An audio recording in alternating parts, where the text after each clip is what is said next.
lady thought he was a seagull. I can't help her. But most of you think he's a seal. I know. Now, if you don't speak sea lion, those are some very, very naughty words that we cannot repeat on the microphone. But he's really angry, I promise you. Now, like I said, he is a sea lion, not a seal, and they are way better. Don't believe us? We're going to show you 3 differences, and you will, fingers crossed, agree with us.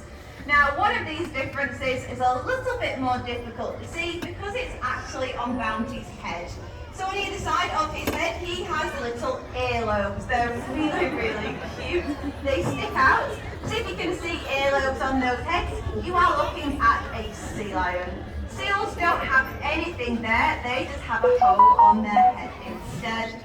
But I understand you're not confused to look at earlobes. We've all got them down to each maximums of about 8. So you can see now it's quite easy for Bounty to move himself around. This is not 25 miles an hour. He'd only really be going that fast if something very, very scary was chasing him, like a shark.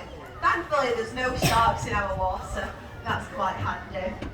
What Bounty, if a shark was chasing after you, you can use those little... Wow. Now seals with their tiny little flippers couldn't even dream of doing that. So that is the second difference. There is one more, and this is the different way that they move around when they are up on the land. Now both of them naturally go up onto land during breeding season. You love breeding season, don't you, Bounty? Now when seals go up onto land, it's a little bit clumsy because seals actually have something called a fixed hip joint. So this means that when they take themselves up on that on a daily basis, give them a cheer for his impression. Very, very nice work, Bounty. Now you probably sat underneath himself, and he can do things like climbing up our very, very terrifying tower. So we're going to give him a big cheer in the end. Here he goes! Wow. That was very, very impressive, wasn't it? So if I was, this is actually his own cruel. You're a beautiful creature, aren't you? Yeah. Now the thing is, Vicky, you love Jack as well, don't you? Yeah. I think you should show him just how much you love him by giving him a big sloppy kiss. Yeah, do you all want to see him give him a kiss? So here we go, kiss. So, oh, how disgusting. Jack had to kiss Vicky. Oh.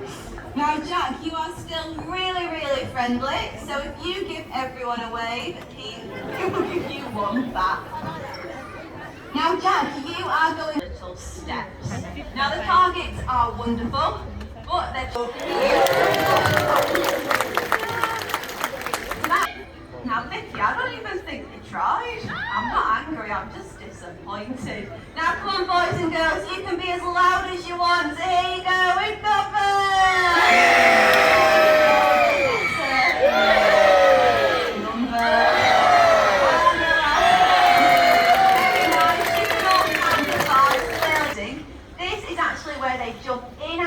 water really, really quickly. Like I said, they can get up to those 25-mile-an-hour speeds, and when they're doing this, they're taking a breath as they jump out. Now, the only reason why the sea lions would really be doing this, sharks and killer whales do love to unfortunately eat sea lions, and that is why that porpoising is so good to help them get away from them, and as well, they can just go onto land.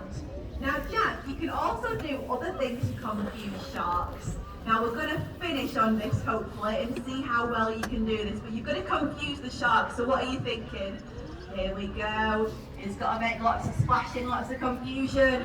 Very, very nice. Give him a cheer for that. That was hard work.